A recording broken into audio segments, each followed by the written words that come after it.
Ladies and gentlemen, good morning and welcome for Lenskart's Q2 FY26 earnings call.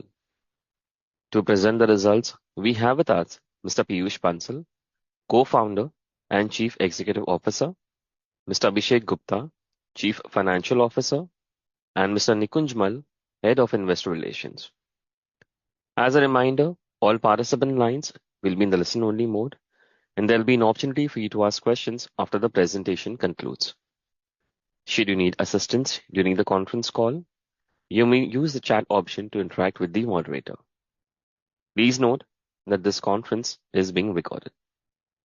I now hand over the conference over to Mr. Nikunj Mal, Head of Investor Relations from Lenskart. Thank you, and over to you, sir. Thank you, Nirav. Good morning, everyone, and thank you for joining Lenskart's earnings call for the second quarter of fiscal year 2026.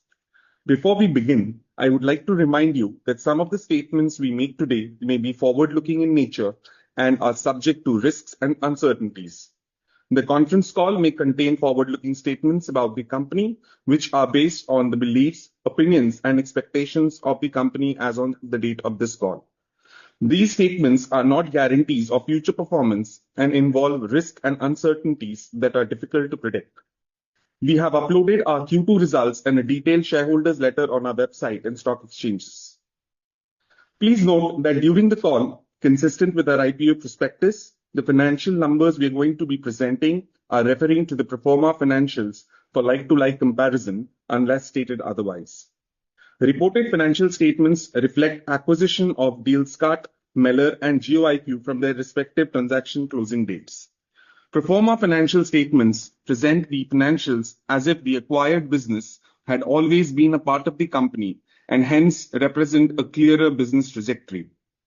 For instance, international growth, the reported financials would indicate a higher Q2 revenue growth of 34% YOY due to inorganic addition of Meller during the period. Hence, pro forma financials of 26% revenue growth are a better representation on a like-for-like basis. Similarly, in India, the underlying actual business growth is for Q2 FY26 is 22% YOY as reflected in the pro forma financials. However, it will appear as 13% basis reported financial. This disparity exists because the last year Q2 numbers, as per reported financials, did not consolidate Lenskart and was higher than the actual secondary customer sales because of higher B2B primary sales between Lenskart and its master franchisee Lenskart ahead of pre-festive season stocking. In addition, our reported EBITDA is excluding other income and includes all ESOP costs and R&D expenses. With that, I would now turn over the call to Piyush. Hi, good morning, everyone. I'm really thankful for all to joining the call today. I'm grateful to all of you for putting faith in us with your capital and also with your eyes. Thank you. At Lenskart, we have spent a decade with one single mission. How do we get vision correction and a high-quality pair of glasses accessible to everyone? We think it will take a decade more, at least, for us to make any kind of impact. The journey towards Vision for Billion has just begun. If you look around you, you'll easily find 6, 7 out of 10 people wearing glasses. This has grown increasingly as the time we spend on digital screens has increased. Our view is that almost half of India today, more than 750 million people, need vision correction. About 70% of adults and 40% of children in India have some form of vision impairment. This isn't just a market, it's a fundamental human need. And we believe we are not just participating in this market, we are catalyzing market creation. In H1 FY26, we conducted 9.3 million eye tests in India, up 47% year on year. But here's the number that matters most to us. 46% of these were first-time users. People who didn't know they needed vision correction until we made eye testing accessible. The majority of them discovered a prescription issue and bought their first pair of glasses at Lenskart. This is why we started Lenskart, to transform India from the blind capital to the world of vision capital. We are still very early in our journey. We have less than 5% market share in India, and the solutions we are building here are relevant for international markets as well. But how are we doing this? Let me explain. At the core of this problem solving lies technology. At Lenskart today, we have 500 plus engineers and are one of the most tech invested eyewear companies in the world.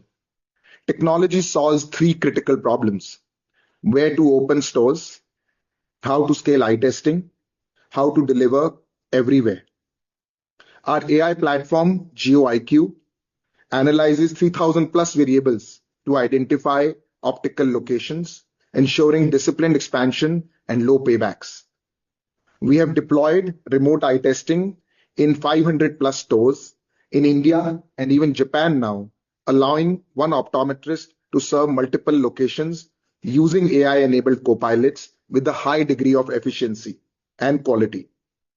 We have built a centralized technology-led supply chain that delivers next day in 58 cities and now even same day in some cities. Behind every pair of glasses we ship, there's a network of automation and AI solving real problems at scale. And this technology, combined with our other investments, is now creating a meaningful compounding effect. For the last decade, we have been building the pillars of our business. Now these pillars are giving shape to a new phase of sustained compounding. This is our compounding flywheel in action, with four interconnected pillars. First, our vertical integration. Our product margin is 69.2% in Q2, is realized through scale and centralization, giving us 35 to 40% cost advantage. We have been scaling in-house frame manufacturing from 4.4 million frames a year in FY23 to almost 4 million in H1 FY26. Second is technology-led omnichannel. 45% of our sales are digitally influenced in India, with our mobile app driving high-intent purchases through features like AI virtual try-on, geo-analytics, and retail analytics. Third is the Lenskart brand itself. Lenskart brand has high word of mouth that has brought our marketing costs down from 9.7% in FY23 to 7.5% of revenue in H1 through just brand pull. Fourth is operating leverage. Our store level EBITDA in India is about 33%, including opening large number of new stores, versus our EBITDA pre-Ind AS margin of 13%, giving us large operating leverage runway towards the industry steady state of 25% pre-Ind AS. Importantly, this compounding effect transcends borders and currencies. The same flywheel that works in India operates profitably in Singapore, Japan, Thailand, and the Middle East. We are building a global compounding machine. This flywheel is what drives our sustainable, profitable growth. And you can see this playing out in our financial results. Let me take you through Q2 and H1 FY26 results. For Q2 FY26, on a like-to-like basis, revenue of 21,466 million rupees, up 24% year-on-year. EBITDA of 4,258 million rupees, up 34.3% year-on-year, representing a 19.8% margin, up from 18.3% in Q2 FY25. PAT of 1,130 million rupees, up 50% year-on-year, representing a 5.3% margin, up from 4.4% in Q2 FY25. H1 FY26 highlights: revenue of 41,788 million rupees, up 25.3% year-on-year. EBITDA of 7,908 million rupees, up 37% year-on-year, representing an 18.9% margin, up from 17.3% in H1 FY25. PAT of 1,937 million rupees, up 98.1% year-on-year, representing a 4.6% margin. What's remarkable is that our H1 PAT of rupees 1,922 million rupees is almost equal to our full year FY25 PAT. Our EBITDA margin has improved from 8.3% in FY23 to 19.8% in quarter 2 FY26, a 1,150 basis points expansion in 3 years. This is the math of operating leverage at work. Let me break this down by geography.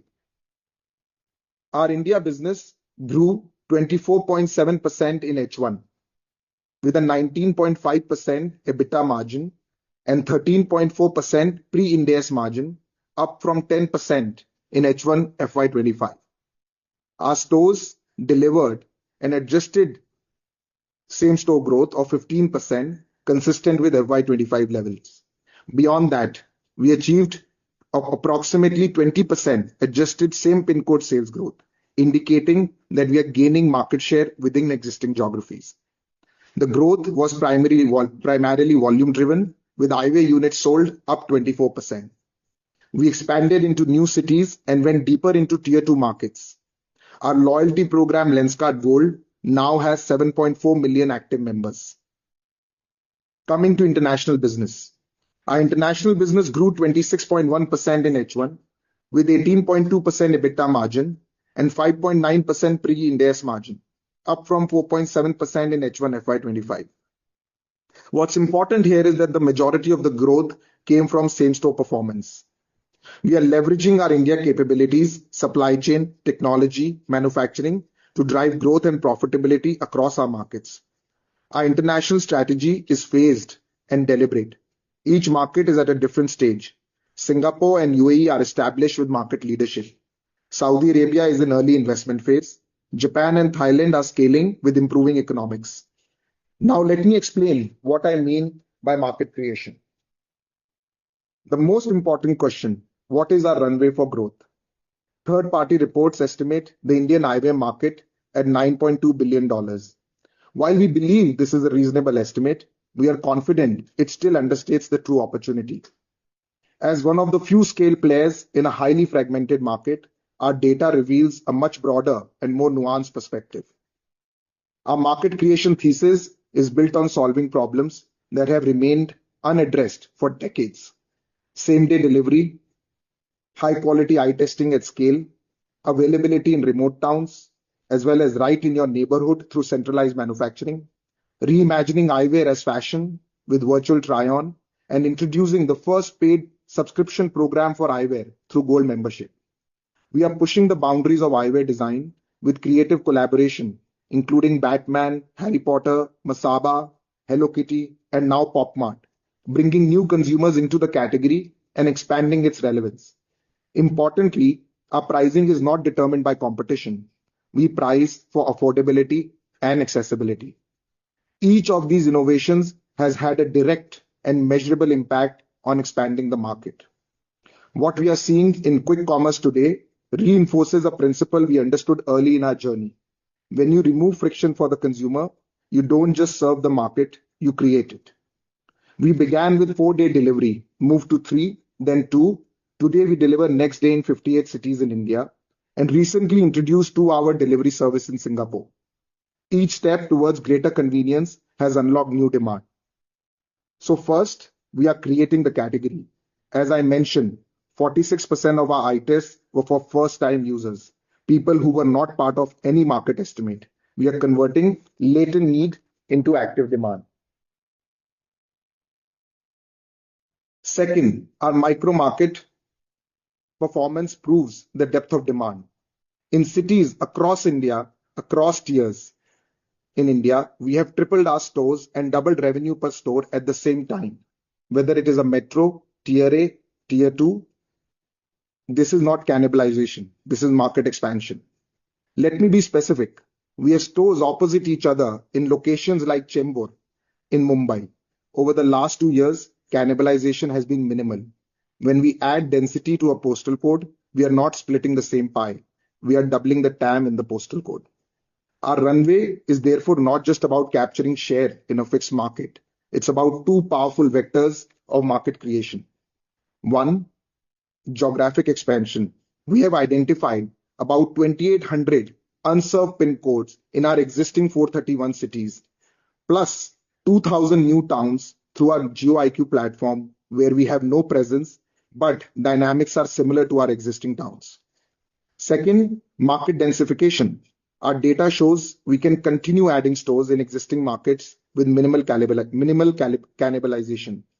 When you combine these vectors, the addressable opportunity is multiple times our current footprint, a decades-long expansion runway. And this is not just an India story. The solutions we are building here are relevant for international markets as well. In Singapore, we are now the largest eyewear player, with about 1 out of 4 people wearing a Lenskart pair of glasses. The playbook is global. We are executing on this with discipline and speed.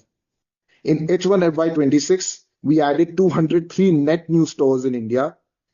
For the full year FY26, we are targeting more than 450 net store additions in India. As we expand, we are also thinking about the future of the category itself. Eyewear hasn't seen a new generation of brands in decades. Traditional brands grew on global platforms, but today's D2C brands need a different ecosystem. We are building the platform for the next generation of eyewear brands. Our house of brands serves different customer segments: John Jacobs for premium fashion, Owndays for quality and value across Asia, Meller for fashion-forward sunglasses, and collaborations like PopMart for younger trend-driven consumers. Meller is a gem. The love for this brand is the best we have seen in many years. It gives us the right price point for fashion sunglasses, combined with a strong European design DNA, and some of the most aggressive and creative marketing you'll see in the eyewear category. We recently launched it across our network in India and Middle East, and the response has been overwhelming.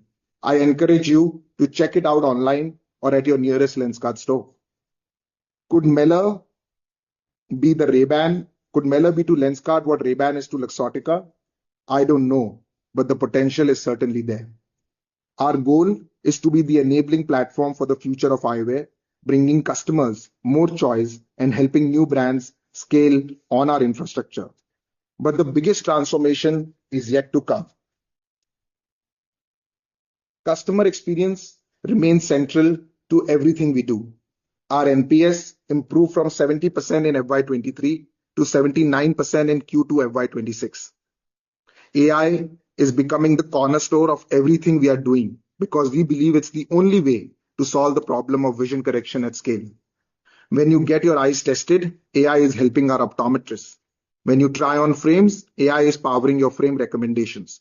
When you place an order, AI is optimizing our supply chain to get your glasses to you faster. Even when you interview with Lenskart, there's an AI agent conducting most rounds today. And the future is even more exciting. B, our new smart glasses, allows eyewear to do much more for you and is a core part of our purpose. B will enable hands-free calling, taking photos, videos, real-time translation, AI assistance, food logging, UPI payments, and seamless integration into your digital life, all through your glasses. This transforms us from an eyewear company to an eyewear and data company. This is not just another product. It's a combination of our full stack approach. We are designing the hardware, developing the software and mobile app in-house, and building it on Qualcomm's advanced AR1 chip.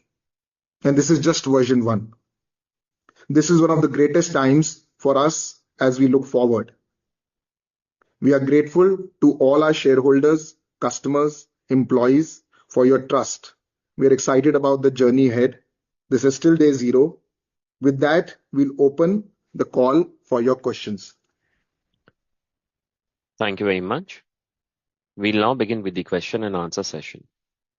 Anyone who wishes to ask a question may click on the raise hand icon to ask your questions. Kindly unmute your audio, announce your company name before proceeding with your question. Participants are requested to restrict to 2 questions per participant and rejoin the queue for a follow-up question.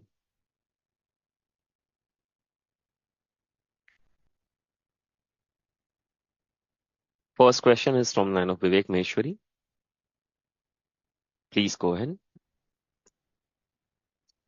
Hi, good morning, Piyush and team. This is Vivek from Jefferies. Since this is the first time that we are, speaking to you after your listing, maybe my questions may be, a bit basic. But the first one is on your comments in your shareholder letter as well as today on the compounding bit, with a focus on margins led by, let's say, operating leverage. Of course, you mentioned that. But now that you're listed, how do you manage or ensure that, you don't uh, lose sight of the growth and do not overly focus on the margin bit? So that's the question. That's the first question. Thank you, Vivek. Great question. See, in our business, we have been investing for the last decade plus into fundamental pillars, which are driving this margin. This margin is not driven by reducing marketing cost or controlling costs in the short term. They are fundamentally coming from a few pillars which are core to our business. First of them being vertical integration, manufacturing that we have invested. Our product margin in the last 5 years, if you see from FY23, has grown from 64% to now 69%. So this is a very, very strong pillar that we see in our business. Even if we look at how we acquire customers, our omni-channel approach, today 45% of the sales is digitally influenced. Our marketing costs have come down from over 9% to 7.5%, not by reducing absolute marketing costs, but by actually just the brand pull and word of mouth. So we have actually spent more, but the growth has outpaced the marketing cost, which is what is kicking into the business. And then there is the operating leverage, whether it is the employee cost. There are a lot of fixed costs in the business, like technology costs. So while we continue to invest in growth, even if you look at examples like B, they are getting funded from, they are getting funded from the growth itself. I just want to reassure you, growth is our priority. In fact, I would say volume growth is our priority. So I would say the operating leverage is coming from fundamental pillars in the business, one of which is also the Lenskart brand. It is not coming at the cost of growth. Got it, Piyush. That's good to know. Two more questions. The second one is on the GST bit. You have mentioned that there has been an impact in the month of September. A lot of consumer companies have had quantified this impact. Is it possible for you to either quantify what is the impact in September quarter, or how October, November X of this, once the GST bit settle down, where the numbers are trending? Because you have given some reference to October, November in the shareholder letter.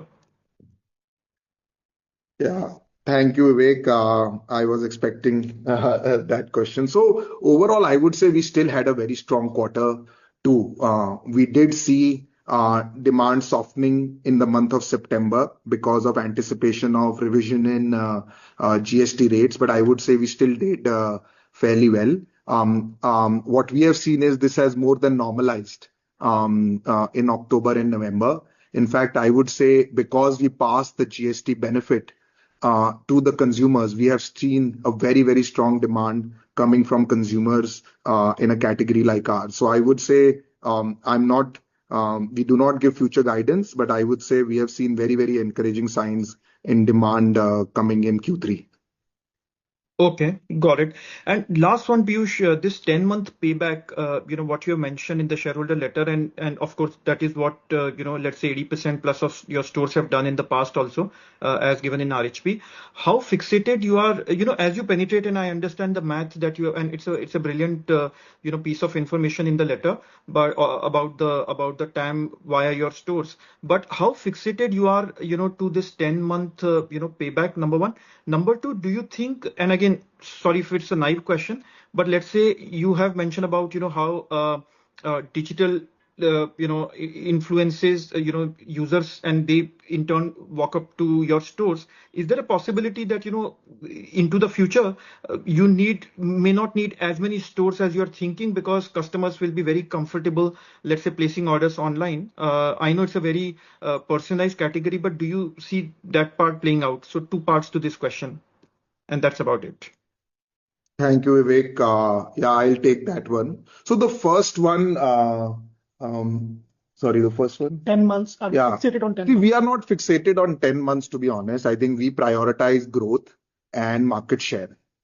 Our core goal is that we want to serve more and more customers and create the market. We do care about economics and discipline to make sure that it is making sustainable sense for us. That being said, the geoanalytics platform that we have been building for over 7 years now is becoming more and more powerful. Over the last 3 years, as we expanded into tier one, tier two cities, we were amazed amount of machine learning that was kicking in. To give you an example, we already have, few years back, we had 1,000 stores. And across these 1,000 stores, we had thousands of variables which we were tracking. And the amount of data that was available on the internet was also limited. So the predictability of the model was up to a certain extent. But as years have passed by, now today we have over 2,000 stores. And across these 2,000 stores, we track even more variables. Plus, the data that is available in the cloud is even higher. And when you merge all of this and put it into, regression, the learning of the model is very, very refined. Today, we track mobility patterns of people on both sides of the street. We know where do people stop. We even know where people are coming from on a particular latitude, longitude, where are they going to. We understand through satellite imagery today what is happening, what is the growth index of the country, in which part, growth is. In fact, we are no more going into markets where there is retail. We are actually almost the first retailer in any market because the data has become really, really powerful. So what you see in the payback is not because we are fixated that only 10 months we will open. What is coming out of just pure data and science and analytics, right? So that, and then the model is got further refined in terms of prioritization. Today, we do not go and say, okay, go open a store in a locality. We started from a city, we moved to a pin code, then we moved to a locality. Today, we say within 50 meters of this point, right? And even the properties are coming to us on our Retail IQ platform, where we are only allowed to open. So I think just the science of it has become very, very strong. Yeah, I would say it's not, Vivek, it's Abhishek here. It's not a constraint. It is a prioritization discipline. Yeah. The second question. Second question is that in future, will the go-to-market evolve, and will we? Yeah. Might be a time. So look, I would say that if I look at any market in the world, even the developed markets, the population you can segment into three buckets. There's a population that is buying online. In India, let's say that number is 200, 250 million. Then there's a bucket which is influenced online, but they are shopping offline. And there's a bucket which is not online at all. Now, in any market you go to, the middle bucket is the largest. That being said, and Lenskart's core model leverages into that bucket, because when you're not leveraging into that bucket, a lot of the marketing cost that you're doing is actually going waste, because the consumer is digital. They are coming. Your marketing dollars are not changing. So what a store is really doing is actually becoming the conversion point. So let me explain you. So let's say you have 100 people coming on the website, and the best case conversion on a website is 4 to 5.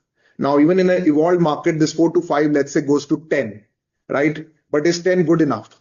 Now, the same consumer today, who's coming on the website, checking out your customer reviews, doing virtual try on, is ready to convert with a little bit of assistance. Now, that assistance could come over a call. It could be through an AI stylist, which we have just launched on our app, or it could be in a store.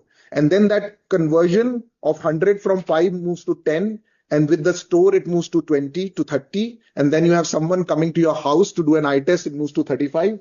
And that is where the operating leverage and the profitability comes in, right? What we are seeing today in online is adoption is increasing more and more. In the global markets, we see people are getting comfortable buying eyewear online. But I would still say that the goal that Lenskart is looking at is an omni-channel model, where we are not really building omni-channel, we are building omni-consumer in that sense. And I would say customers are shopping across. We have customers who come online, visit a store, and actually come back and buy online again. A lot of customers are actually going for their first purchase because they want to do an eye test in the store, but their repeated purchases are coming online.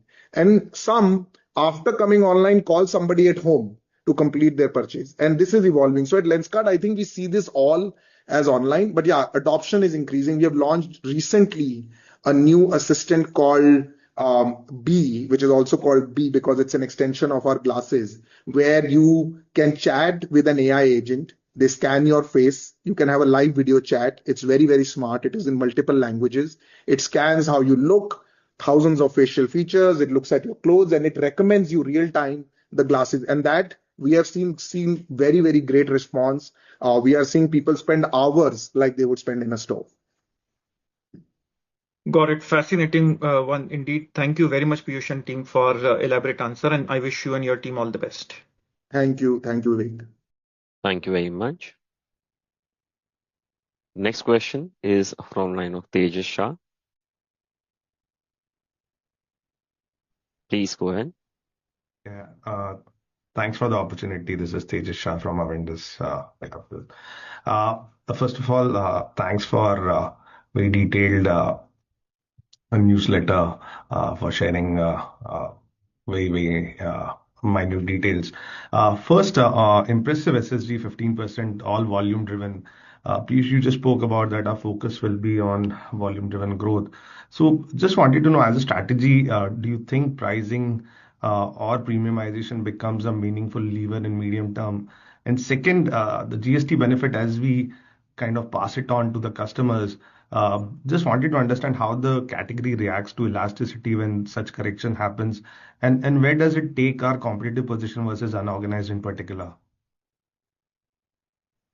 Thank you, Tejas. Great question. See, pricing definitely plays a role. I think in India, if I look at the overall market, there is a market which is the middle of the bucket where Lenskart has largely been playing, and there's a market which is below that price point, and there's a market. And I think, as we stated in our prospectus, we have added market share in both of these. We almost are doing close to 18% business now. Below 2,000 rupees, as much we are adding to the 10,000. I think market is evolving and growing on both the sides right now. But pricing does play a role. I think this market is growing so rapidly. And going back to my point about friction, the more friction we remove from the category, it unlocks latent demand because a lot of times people need a little bit of trigger. I'll give you an example. We launched a new service. We have been in the business of selling glasses with prescription with the lenses. We have been a very small player where people bring their existing glasses to change their lenses. Recently, we invested in the supply chain ecosystem, and now we offer a service where you can bring existing glasses from any brand and get lenses replaced. And we saw huge demand of consumers. Now, if you see, lens replacement usually happens at a slightly lower ticket size than frame and lens. But we saw great demand. We saw margin sustaining and more market share coming into the picture. So I think, and I would say GST, coming to your second question, definitely has unlocked more demand because it was a category which was sitting at 12% GST, which has now come at 5%. And we have, I think the team has done a great job by passing that benefit to the consumer at not only at every price point, but I would say at the lower price points even more to unlock demand. The blue computer glasses at Lenskart, which is what Digital India needs right now, with everybody spending more and more time on mobile, is more affordable than ever, and we have seen great uptake. Very clear. Second, same pin code versus SSG. You mentioned that 20% same pin code growth versus 15% SSG. Now, this 500 bips gap suggests limited cannibalization. But going forward, how should we think about this number? Like, usually, has it remained this gap in past, or has it narrowed down, or it expands with all the Gen IQ data or expansion that we are doing, that it actually kind of plays positively as we go ahead? See, at Lenskart, our goal is to gain market share in every locality. And if you look at a pin code, it is a pretty large area, right? And within a pin code, there are multiple micro markets that exist. So I would not necessarily say that between SPSG and SSSG, that is cannibalization. In a city like Bangalore today, you need I think 10 minutes or 15 minutes to get to a kilometer. So at least what our data suggests is there is no cannibalization between SPSG and adjusted SSG. We do optimize for same pin code sales growth as a business because the way our model works is that we are bringing people online onto our platform and then we are converting them into the neighborhood. I'll give you a very, very interesting case study that we have done. When we ask people what is the biggest reason for you to shop at Lenskart, invariably across surveys, we say 60% people say it's quality, followed by style. But you'll be surprised, despite having 2,200 stores, you can do a survey yourself that what is the biggest reason for you to not shop at Lenskart. People will say, I don't have a neighborhood Lenskart store in the vicinity. So yeah, coming to your second question, has this trend been the same? Last year, we saw a similar trend of both SPSG and SSSG.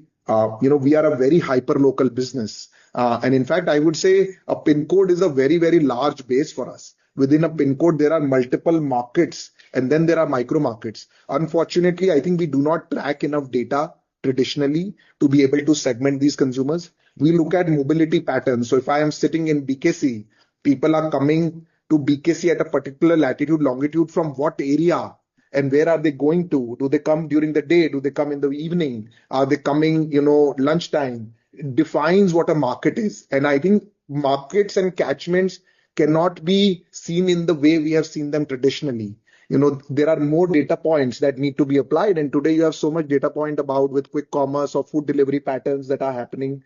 So that is how at least we look at it right now. And we continue to go deeper in every pin code and we will continue to. Very clear, Piyush. Thanks and all the best for coming quarters. Thank you. Thank you very much. A request to all the participants. Kindly restrict to 2 questions per participant and rejoin the queue for a follow-up question. Next question is from the line of Ayush Rastogi. Please go ahead. Hi, thank you so much. A couple of questions from my side. Correct me if my observation is wrong, Piyush. First would be in terms of implied ASP for 2H FY25. It seems a high jump from 5,500 sort of a number to 9,000. So can you just let us know what has led to that? And again, from 2H of FY25 to 1H of FY26, if we see there has been a sharp drawdown in terms of ASP from 9,000 to 5,000. That's the first thing. Second question would be definitely the margins, have been very good in this quarter, or maybe you can say in the 1H also. But most of it has come on the back of, reduction in the other expenses, which can be attributed to the marketing spend. So going forward, what's the thought process for the marketing expense? Like can one expect the same momentum to continue, or like should we expect maybe a bit increase in the marketing expense, which can dent the margins, or maybe like it's just the operating leverage that we would be having as a lever going forward. So these are the questions from my side. Let me take the second question first. I think on the margin expansion, like we discussed earlier, there are 3 fundamental pillars. First is the product margin improvement. So if you see in the international markets, we added about 1 percentage point of product margin in this period. Second is marketing efficiency, and we spoke about marketing already. India has seen about 2 percentage points improvement year on year on marketing spends, whereas we have invested more in international on the marketing side. Then in the other expenses, you'll also see incentives and commissions have been going down. Because as we are not adding new franchise stores, the relative share of the franchise commission expense keeps going down, and that brings some operating leverage, right? At the same time, you will see overall, fixed cost operating leverage through technology and fixed infra cost. So I would say, like Piyush earlier mentioned, the steady state margin in this category globally are about 25%, right? Pre-index. Pre-index. And we have added about 10 percentage points in the last few years. Our priority continues to be growth, and margin is a normal outcome because there is positive correlation between growth and profitability for us. Yeah.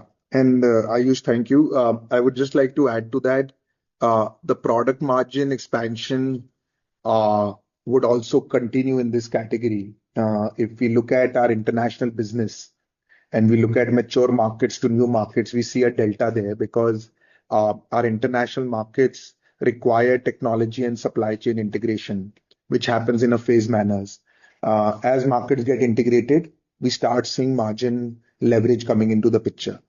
Even in India, moving forward, we will see further margin improvement with economies of scale, more backward integration that is coming into the category as we set up our Hyderabad plant and we integrate more frame manufacturing into India. Plus, we have launched brands like Meller, which are premium brands, which inherently have a higher margin there. So I think there is opportunity for further net margin improvement in the business. And like Abhishek said, the steady state margin in our category is around 25% pre-Ind AS.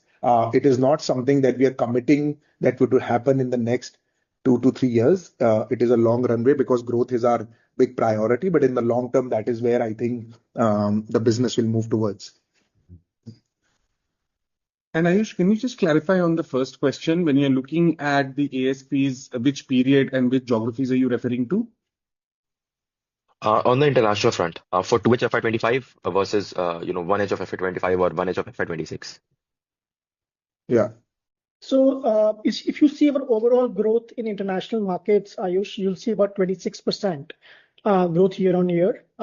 Within that, the volume growth is about 16 to 17%, and the price growth or the ASP growth is about 9%, right? And one of the reasons it can be attributed to is because of the currency impact, right? We do not report constant currency financials because we have a natural hedge in our business. We earn revenues in multiple currency beyond INR, JPY, Singapore dollars, Thai baht, Saudi riyals.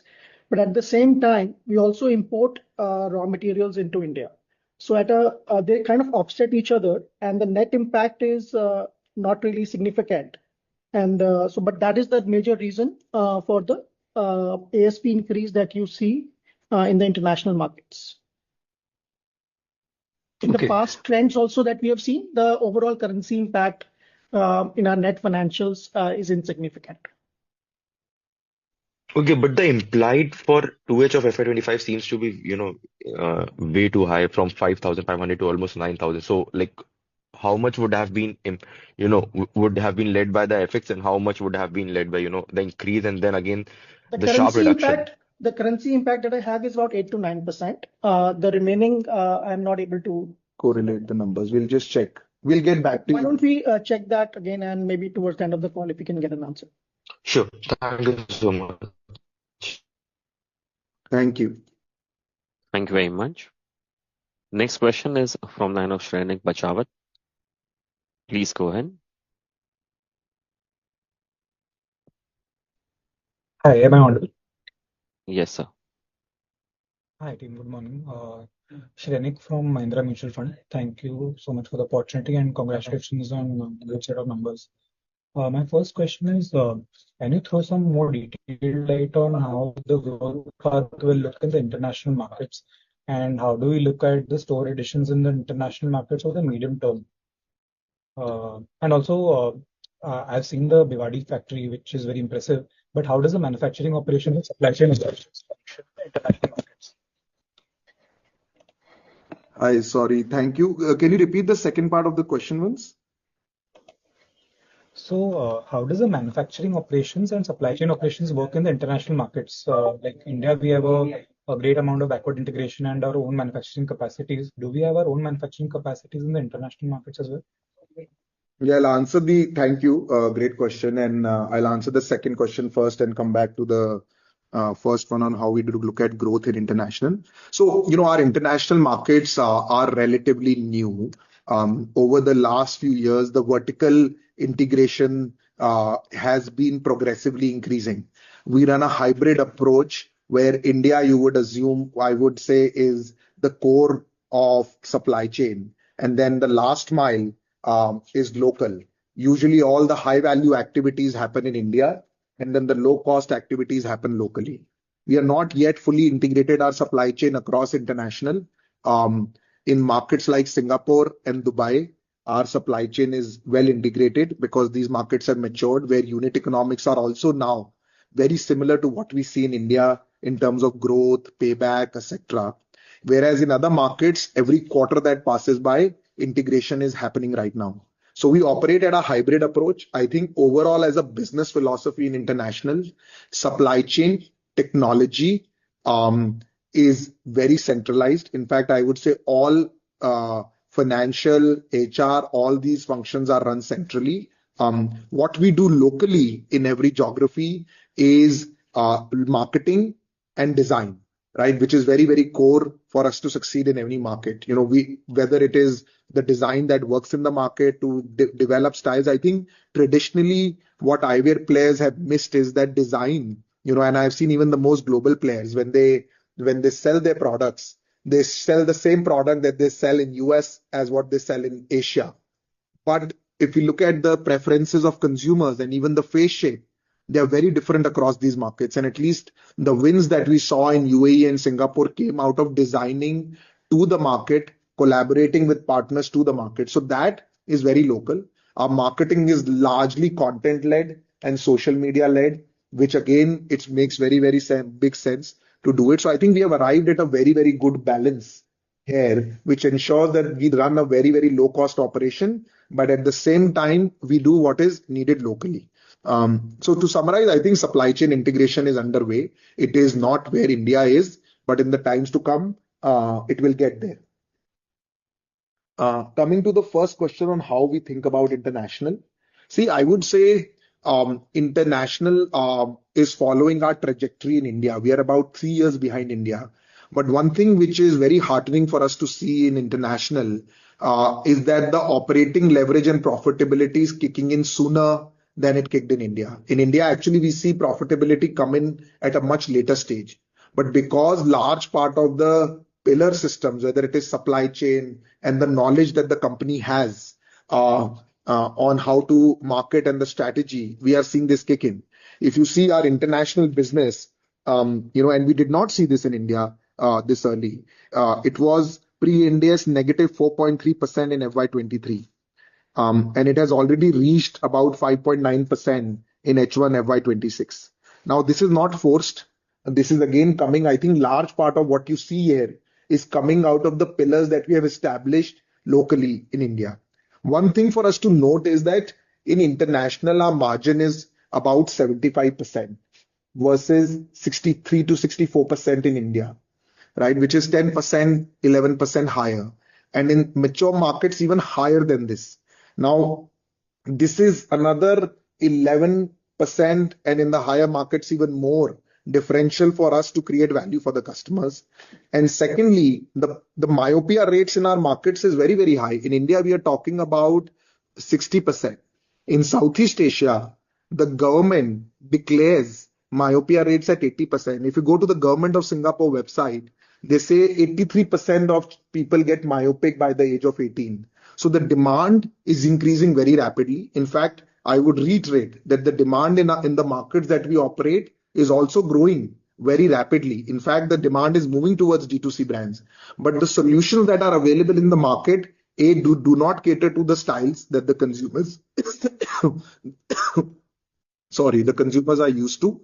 Plus the price points at which they are available are very, very high.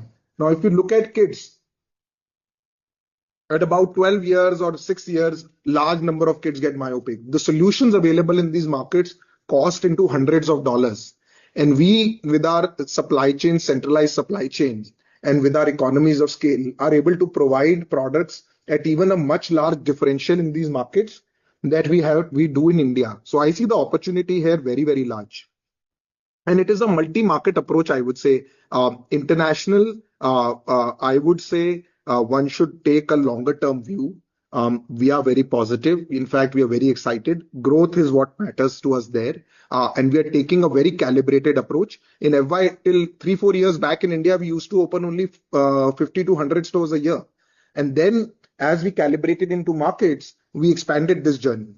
And our geo analytics platform right now, we are scaling to international as we speak right now. Our Tango Eye, which allows us to do retail analytics. And that is why you see same store growth coming into this category right now. But what you see in international is a combination of markets. When when you look at certain mature markets, they are actually very similar to India. So we are very, very excited and positive about India, about international. I think it is even stronger than India in many ways. Thank you Piyush, for the detailed answer. Just one question on India Training, manufacturing. sorry to interrupt, but we are losing your audio. Okay. Am I audible now? Hello, is Yeah, it can you better? be closer to the? Yeah, thank you. Please Yeah, go ahead. yeah. Just last question. So on the India manufacturing bit, I believe, if I'm not wrong, our Bhiwadi capacity had come up 3 years back, and now we are planning a large capex in Hyderabad. So is it that every 4 years we'll have to plan a large capex to cater to the strong growth that we see in India, or incrementally we'll have to plan much larger capacities so that we can delay the large capexes every incrementally? Yeah. See, overall, I want to mention that our CapEx is divided into two parts. There is a structural CapEx of building civil infrastructure, which is not the majority part of CapEx. It is a relatively smaller percentage of the CapEx.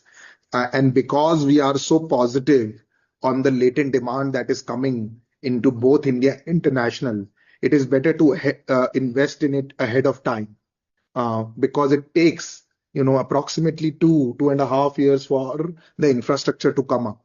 And then the machinery, which is the larger part of the capex, is normalized and invested in closer to how we see the demand coming up. That being said, right now we are investing in Hyderabad, but as we speak, our Bhiwadi utilization is already at 64%. Our Hyderabad plant is still about 18 to 24 months away. By that time, this utilization will go up further.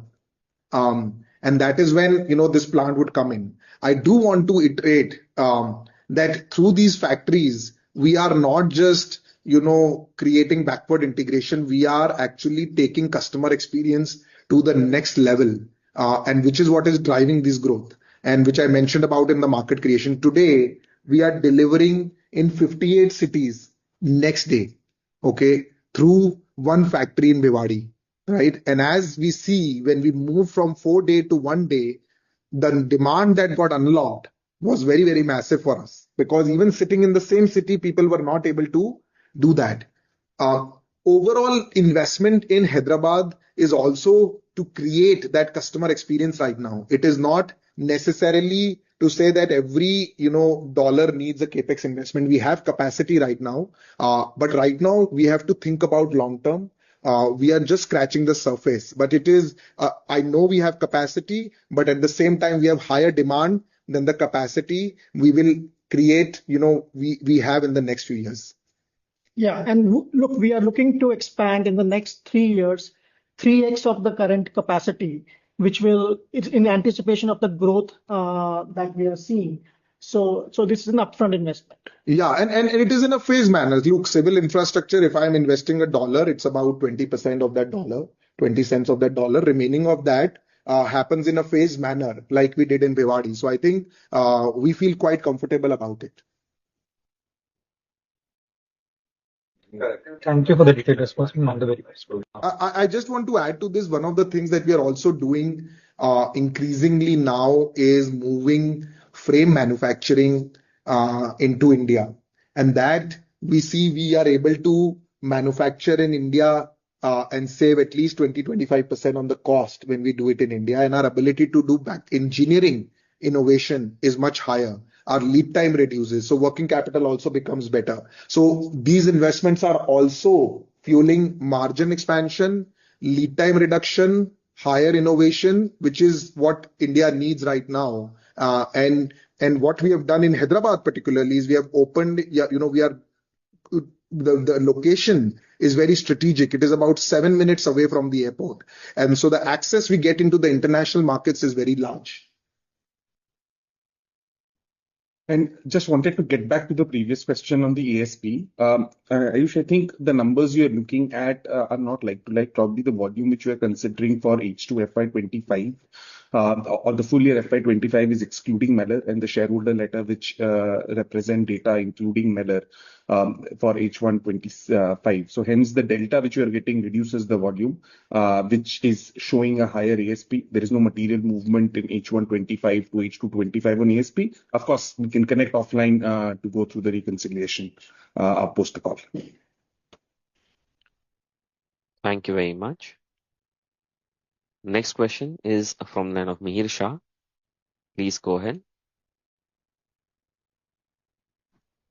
Hi, Piyush and team. Thank you for taking my question.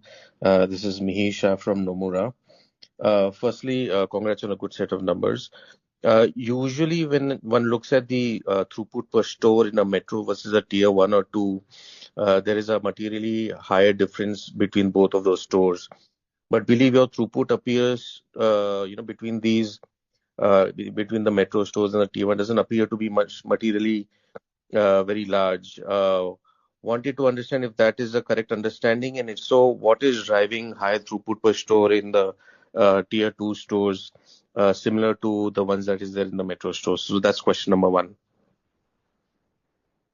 Thanks, Mihir. Great question. I think I would say it is slightly better only in tier 2.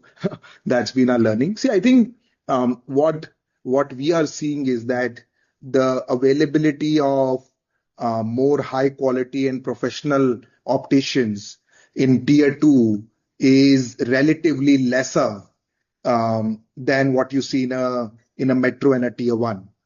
And there is in fact even a larger set of population which is coming into the category for the first time in these markets as we go increasingly there.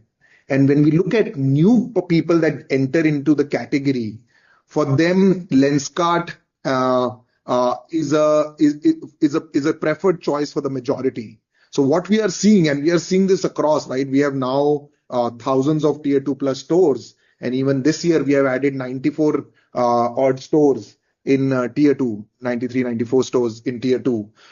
What we are seeing here, in fact, is lower rentals, similar throughput, slightly larger size stores which are coming into the picture. And so I think in the longer term, these stores will do very well. We have ourselves been very, very pleasantly surprised or pleasantly happy with the demand that is coming in. Whether we look at Ayodhya or you look at Srinagar, the demand for eyewear consumption that we are seeing coming into these markets is very high. I think they are looking at this category very differently. It is almost like when you skip a generation, because when a lot of people did not get to the laptops, they got to straight to the mobile. So I would say I would attribute it to that. I recently spent last year the whole management team, we went to Vellore and we drove from Chennai for about 4 or 5 hours, and the store is not even in Vellore, it is actually towards the edge of Vellore, just near VIT. And we spent about a day there, and we were amazed to see the way people look at fashion there. I think for a lot of us, we have a pre-notion about this category that it is not fashion. I should not change my glasses that often. But when we see the new incumbents in the category, they are coming with a very, very clear and fresh mindset. They don't see why should I not buy 2 pairs. In fact, their demand is when will you have an offer which will allow me to buy 3 pairs? So I think the demand here is going to continue to be high, and we are also quite pleasantly happy with what we are seeing there. Interesting points highlighted, Piyush. Thank you for that. Secondly, I wanted to just check if you can possibly share what is the average ASP difference for you versus the other players in the international markets like Singapore, Japan, Saudi Arabia. And maybe even for India, if you have done some study on what is the average pricing and the differential between you and the other folks. Thank you, and I'll come back in the queue for other questions. See, firstly, I want to say thanks. Great question. I think, we don't price to competition. I think And for over a decade now, I think we have been very obsessed with customers and not competition. I think we look at accessibility, we look at which is the category, and we also are quite empathetic towards certain segments. One thing I would tell you about India is the price at which I feel we are able to today provide a pair of glasses to a customer um, would largely be similar to what it would cost majority of the market to, as a retailer to buy that pair of spectacles, right? So the differential is large. I think we have been, we one thing which we are super obsessed about a company is cost, right? I do think as the discipline for over a decade right now, and it doesn't stop. I mean, we run Kaizens every day that passes by, every quarter that passes by, and there is always more that we find. We have a dedicated commercial team in the company and a set of engineers which are trying to find efficiency in every corner, every inch of a box to a packaging to a tray. To a process engineering that we look at in international, and then and then there are certain products where we also invest for in the long term. I'll give you example in international. From a market like Singapore, we feel that in the years to come, kids as a category is going to be very big because kids used to be 20% myopia. Today, it is 40-50% in India. In international markets like Singapore, where data is very well published, this number is already 60-70%, and by the age of 18. So we are investing heavily in this market. We also are very empathetic towards kids. So in a market like Singapore, where average kids' glasses would cost $300-400, our starting price point for kids' glasses for 2 pairs, including lenses, is $50. So that delta is very wide. So I think we play depending on a combination of markets where the growth is going to be for the future. What do we need to do for the present? And then the strategy is very different when it comes to the premium segments. But we want to be a brand for all. We operate at all price points. But one thing which I would say we do at all price points, whether you buy at $10, $50, or you buy at $400, the value differential you would get at Lenskart would be 60-70% is what we aim towards in getting there. Of course, this value differential grows much higher as you go towards premium price points. And we do not differentiate on quality and promise across price points. So you can buy 1,000 rupees product from us, and you can buy 20,000 rupees product from us. Our service levels for you is going to be, in fact, our store staff today is not incentivized on value. They are incentivized on number of customers, not just in India, but in globally. So our view on this is that is that we do not look at what competition is doing. We look at what is the unlocking. Even as GST came in, I think we were very clear that India needs blue lenses. And now I don't think this is driven by competition, but we just think with India being one of, and Asia being the areas where screen time is so large, everybody will feel better if, their eyes will be better if they wear blue protection lenses. So we slashed the prices there the most. Great. Thank you, Piyush. Wishing you guys all the very best. You guys are doing a good job on the product side and the services side. Thank you and all the very best. Thank you, Mihir. Thank you. Thank you very much. Next question is from the line of Amit Purohit. Please go ahead. Yeah, hi, good morning. Thank you for the detailed press release and explanation on all the questions. Just two things I wanted to understand. One on the competitive scenario, wherein what I wanted to know is that there are many unorganized guys as well, and you have highlighted in the DRHP also the share of organized is pretty low. And I try to look at what are the key differentiator the unorganized guys would be probably offering, maybe a relationship, a specific brand, or a quicker delivery. Uh, uh, Whereas now with the new facility in Hyderabad, some of these things will be addressed by you, and Just your thoughts on why are the unorganized guys not able to launch some 1+1 free offer? Is it because of the back-end infrastructure that they lack, and that becomes an added advantage for us? And plus the quicker delivery comes in, so probably next 2-3 years we may see a better growth, even faster growth, and not just 20%. Is that a scenario possible? Uh, uh, Thank you, Amit. See, I think, yes, faster growth is what we aspire for. Faster yet managed growth is what we aspire for. I think one of the things that we have built Lenskart is on, and I think you can walk into any Lenskart store globally, one number.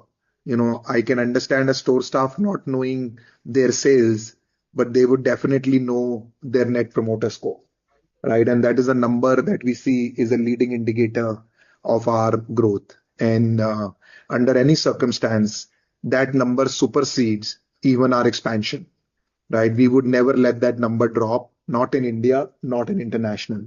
And we started our journey in net promoter score from 40 to 48 to 50, and the journey to 60 to 70, and now 79. And what we have seen is that once you cross 70, every point takes more work than the last 10 points ever took.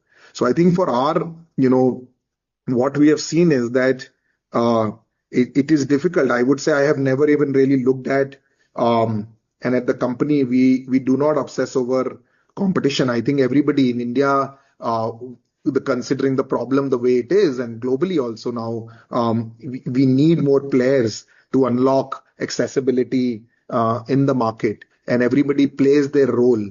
And like you said, local opticians or the unorganized opticians bring a level of touch and personalization.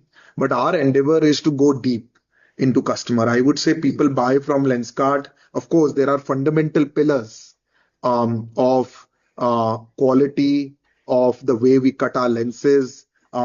But it goes beyond these pillars. It goes into the culture and the fabric of how we work. We believe in the principle that good is not good enough. I mean, when I'll give you example. When we say delivery next day, we have a choice to measure it using average, or we have a choice to measure it using P99.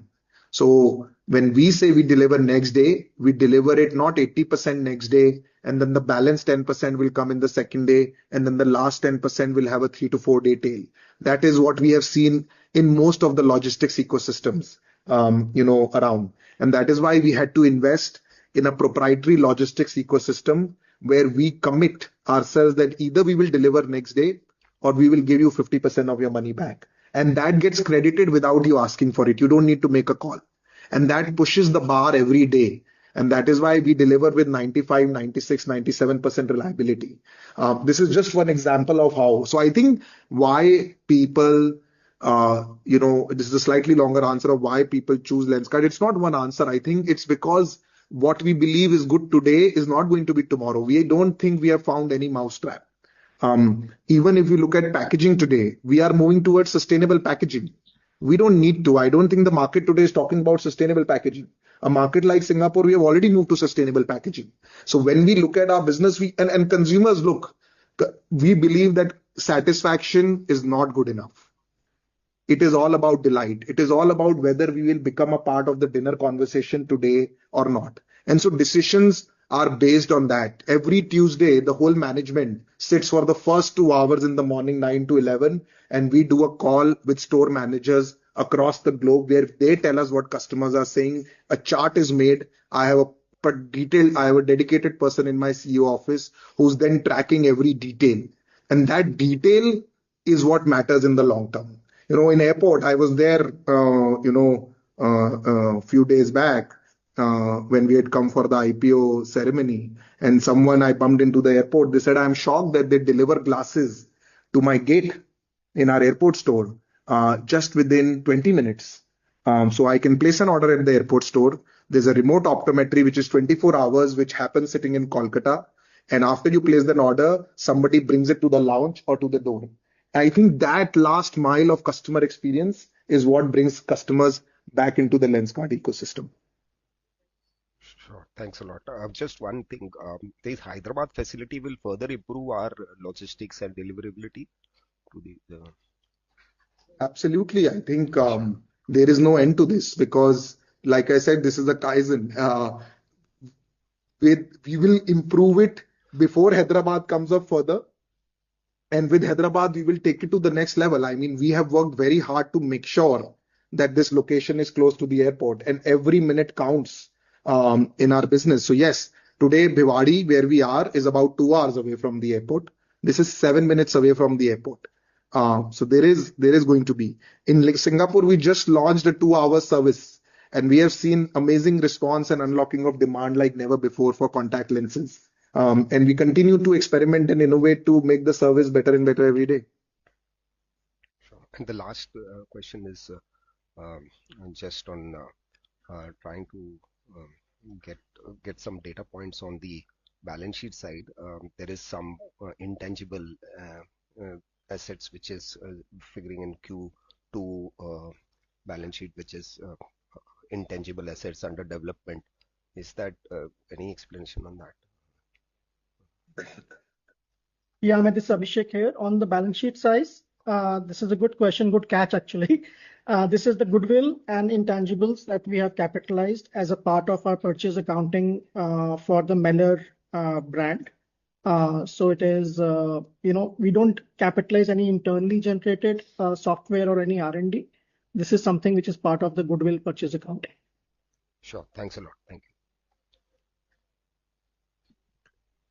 Thank you very much. Next question is from line of Pallavi Deshpande. Please go ahead. Yeah.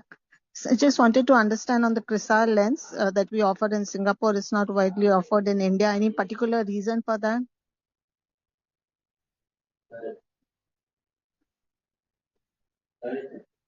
I will check, but we do not offer Crisal lenses in Singapore.